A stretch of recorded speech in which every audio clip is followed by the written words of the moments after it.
இன்னைக்கு கிச்சன்ல ஒரு பெரிய கிளீனிங் வேல வந்துட்டு, 1 வாரத்துக்கு முன்னாடி நைட்டு சமைச்சதுக்கு அப்புறமா என் ஹஸ்பண்ட் அப்பளம் மட்டும் நான் ஃப்ரை பண்றேன்னு சொல்லியிருந்தாங்க. அவங்க எண்ணெய் எடுக்கிறப்போ அது தெரியாம ஃபுல்லா சிந்திட்டு, கவுண்டர் டாப்ல பாத்திரம் வச்சிருக்கிற ஷெல்ஃப்ல, அப்புறமா கீழ ஃபுல்லான்னு நான் வந்து நைட்டு லேட் ஆயிருச்சுன்றதுனால கீழ மட்டும் நல்லா தொடச்சுட்டு, மேல ஷெல்ஃப்லலாம் வந்து சும்மா ஒரு ஈர துணி போட்டு தொடச்சுட்டு அப்படியே விட்டுட்டேன். அது இப்ப என்னாச்சுன்னா, பாத்திரம் வைக்கிற ஷெல்ஃப்ல நான் லைனர் ஷீட் வந்து விரிச்சிருப்பேன். அது அந்த எண்ணெய் எல்லாம் உறிஞ்சிட்டு போல. அது அப்ப வந்து தெரியல.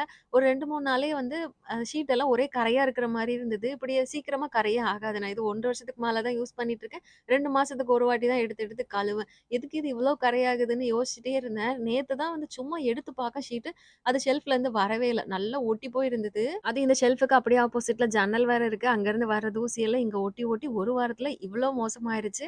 புது ஷீட் வந்து வாங்கிட்டு அதுக்கப்புறமா இது ரிமூவ் பண்ணலாமான்னு தான் ஃபர்ஸ்ட்டு யோசிச்சேன். ஆனா இவ்ளோ குப்பைய அப்படியே வச்சுட்டு இருக்க வேணான்னு இன்னைக்கு ஃபுல்லா எடுத்துட்டேன். கீழ அந்த டைல்ஸ்லலாம் எண்ணெய் வடிஞ்சு அப்படியே உள்ள வரைக்கும் போயிருக்கு. நான் ஏதோ லைட்டா சிந்திருச்சுன்னு நெனச்சேன். ஆனா இப்ப கூட அந்த எண்ணெய் பிசுக்கு அதுல இருக்க தான் செய்யுது.